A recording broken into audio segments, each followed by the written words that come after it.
Hi everyone, it's me Anjali Verma and welcome back to my channel study warehouse. तो आज की इस video में हम लोग डिस्कस करने वाले हैं जनरल एप्टीट्यूड टेस्ट का सिलेबस, जिसको आप लोग जनरल टेस्ट भी कह देते होंगे।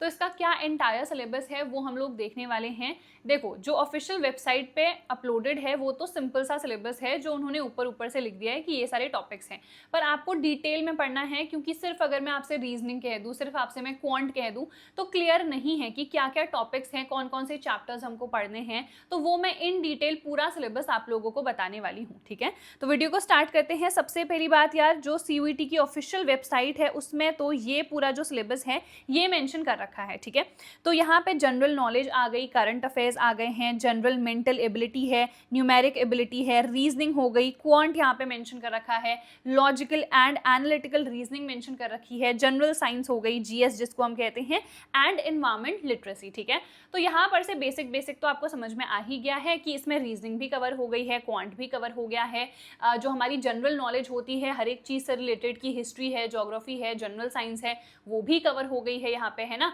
और एनवायरमेंट के बारे में जितनी चीज़ें हैं वो भी यहाँ पर कवर हो गए हैं, करंट अफेयर्स भी यहाँ पर कवर हो गए हैं। ठीक है, बट इसको भी मैं आपको डिटेल में बताने वाली हूँ। उससे पहले मैं आपको बता देती हूँ कि ये जो हमारा जनरल टेस्ट है इसके लिए आपको डेफिनेटली एक क्वेश्चन बैंक अपने लिए परचेस कर लेना चाहिए। क्यों? क्योंकि देखो, जितने भी हमारे डोमेन सब्जेक्ट्स हैं वो सारे हमने क्लास 11th में भी पढ़े हैं, क्लास 12th में भी पढ़े हैं। सिलेबस अगर आप लोगों ने देख लिया होगा तो क्लास 12th का ही सिलेबस आ रहा है सीयूईटी के एग्जाम में। बट अगर मैं जनरल टेस्ट की बात करूं या फिर लैंग्वेज की बात करूं, इन दोनों में हमें क्वेश्चन बैंक की ज़रूरत है, क्योंकि ये दोनों ही हम लोगों ने क्लास 11th या 12th में नहीं पढ़ रखे हैं। मोस्टली ये वाले जो टॉपिक्स हैं, रीजनिंग है, क्वांट है, जीएस है, ये सब आते हैं हमारे कॉम्पिटिटिव एग्जाम्स में। अगर आगे आप गवर्नमेंट एग्जाम भी कोई दोगे ना, वहाँ पर भी यही सारी चीजें पूछी जाती हैं। तो आपको इसके लिए अच्छे तरीके से प्रिपेयर करना पड़ेगा, जिसके लिए आपको एक अच्छा सा क्वेश्चन बैंक चाहिए। ठीक है, तो ये वाला क्वेश्चन बैंक आप लोग परचेस कर सकते हो अपने लिए। तो ओसवाल पब्लिशर्स के ये वाले क्वेश्चन बैंक हैं, ये जनरल टेस्ट के लिए भी है, लैंग्वेज के लिए भी है, डोमेन के लिए भी है। जनरल टेस्ट के लिए और लैंग्वेज के लिए तो मैं आपको डेफिनेटली प्रेफर करूंगी कि परचेस कर ही लो। ठीक है, तो इस बुक में सबसे पहले ना यहाँ पे आपको ईयर वाइज फ्रीक्वेंसी चार्ट मिल जाएगा, विच मीन्स कि जो भी हमारे टॉपिक्स हैं वहाँ पर से हर साल कितने क्वेश्चंस आए हैं ये यहाँ पे मेंशन कर रखा है।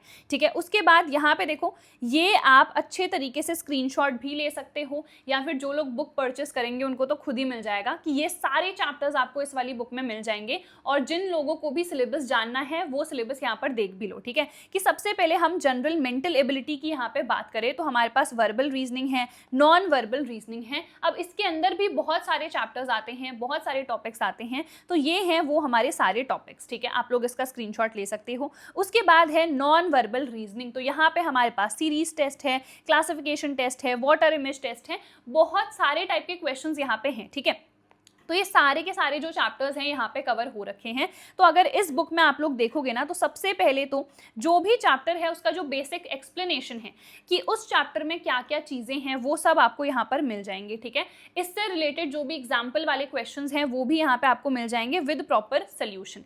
इसके बाद क्वेश्चंस तो यहाँ पे बहुत सारे हैं और क्वेश्चन प्रैक्टिस करना ही अभी सबसे ज़्यादा इंपॉर्टेंट है। ठीक है, उसके बाद यहाँ पे पहले तो खुद से सॉल्व कर लो, फिर आंसर की भी आपको मिल जाएगी with proper explanation of all questions. उसके बाद जो हमारा सॉल्व्ड पेपर है वो भी आपको इस बुक में मिल जाएगा 2025 का, क्योंकि एक बार हमें पेपर भी देखना चाहिए कि प्रीवियस ईयर में कैसा आया है, तो उससे हम थोड़ा सा अंदाजा लगा सकते हैं कि किस किस टाइप के क्वेश्चंस है, लेवल क्या है, कैसे हमें प्रिपेयर करना है, जनरल साइंस हमें कितनी प्रिपेयर करनी है, करंट अफेयर्स कितने लेवल के प्रिपेयर करने हैं, वो सब आइडिया प्रीवियस ईयर से आपको लग जाएगा, जो कि यहाँ पे विद सोल्यूशन आपको मिल भी जाएगा। ठीक है, तो सिलेबस मैं डिस्कस कर रही थी, सिलेबस में आपको बता भी देती हूँ।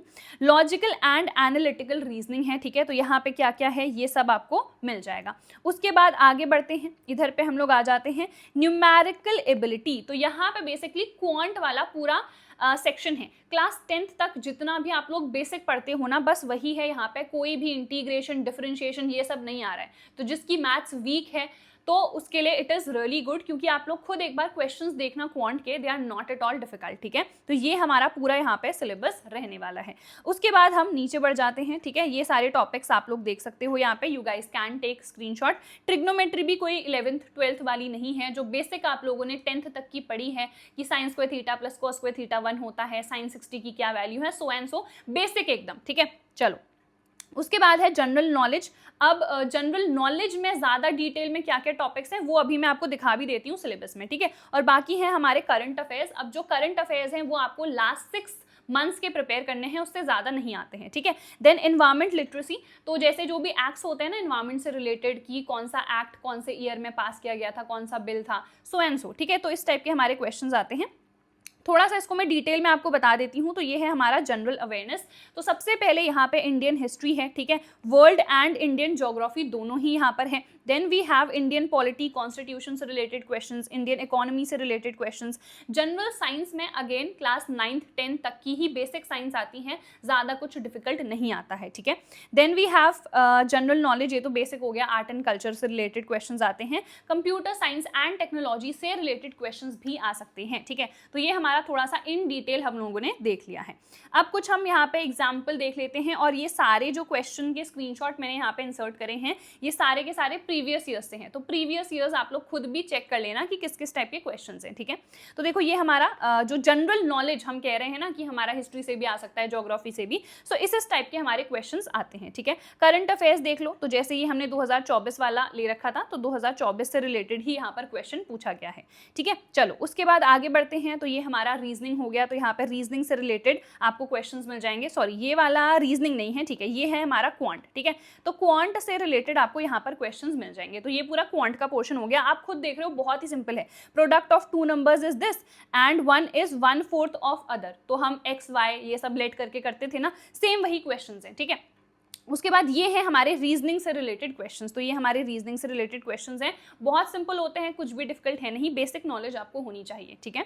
चलो फिर है एनवायरमेंट लिटरेसी। तो हमें एनवायरमेंट के बारे में पता होना चाहिए, कौन कौन से एक्ट्स वगैरह हैं, ठीक है। तो इस टाइप के आपके क्वेश्चंस आते हैं। जो रिसाइकलिंग हो गया, रिड्यूसिंग हो गया, ये सब हम लोगों ने क्लास 10th में भी पढ़ा हुआ है, अगर आप लोगों को याद होगा बायो में, ठीक है। तो इस टाइप के आपके क्वेश्चंस आ सकते हैं। तो ये पूरा मैंने in detail syllabus along with the questions भी आपको शो कर दिया है कि किस किस टाइप के क्वेश्चंस आते हैं, क्या हमारा पूरा यहाँ पे सिलेबस रहने वाला है, ठीक है। और अगर ये वाली बुक को आपको अपने लिए परचेस करना है तो इसकी लिंक मैं डिस्क्रिप्शन में प्रोवाइड कर लूंगी, आप लोग परचेस कर लो, क्योंकि जनरल टेस्ट के लिए आपको डेफिनेटली जरूरत पड़ेगी एक अच्छे से क्वेश्चन बैंक की, जहां पे प्रॉपर टॉपिक एक्सप्लेनेशन भी हो जाए और क्वेश्चंस भी आप लोग ज्यादा से ज्यादा प्रैक्टिस कर सको, ठीक है। तो बाय लिंक डिस्क्रिप्शन में है, डेफिनेटली चेक कर लेना। एंड आई होप पूरा जो सिलेबस है आप लोगों को समझ में आ गया होगा। फिर भी कोई डाउट है तो आप लोग कॉमेंट सेक्शन में पूछ सकते हो।